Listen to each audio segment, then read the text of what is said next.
or local charities here in the area. So if you want to ride the hill for charity, you can do so by putting your bid in, having a bid on or you can make your donation to charity, and you can move an over for the ride. So try and get yourself out. Now there's a big tool on the start line. I can tell that, like number plate. What on earth are we looking at here? That Humber Pullman. Humber Pullman with not the standard engine in, I'm guessing. No, it's the Jag V12. Why, I guess? Because he can, that's good enough for me. So, much like the V12 engines we saw in the Jaguars of old, the Series 3 E-types, for example, in the later exchange, we've actually gone and put one in this Pullman.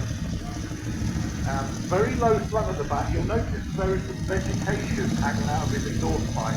Let's see if that lasts to the top of the hill. Definitely representing the first of our retro mods here on the hill. Let's have a little chat with the HRG owner down here. I think the flag's just about to drop. Hello. And tell us all about your HRG then. What are we looking at? We're looking at a 1961 800. My grandmother was actually on the road with Peter Van Dam. He was European ladies champion, and the car raced my grandfather for the one to the Alpine Rally.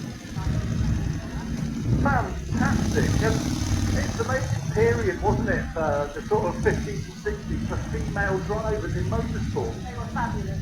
They were really gutsy. You had to be pretty hardy of any gender to take on some of those rallies. So brilliant. What a lovely family story then of this HRG. Raced by the lady's grandmother who raced alongside Sheila Van Dam, who I mentioned when talking about the Sunbeam Alpine that went up earlier on this. So one of the flying lorries, as they were affectionately known in the day, the Big Bentley of the 1920s, first one at Le Mans in 1923, I believe, wasn't it?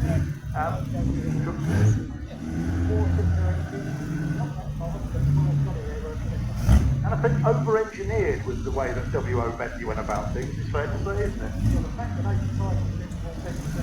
85% absolutely. I think this is the closest automotively you would ever get to the experience of flying a Spitfire. Looks good on the start line. Big Bentley then. That one from 1924 heading up the hill. And now, slightly more genteel and slightly more later in history, we've jumped 30 years into the future with the MG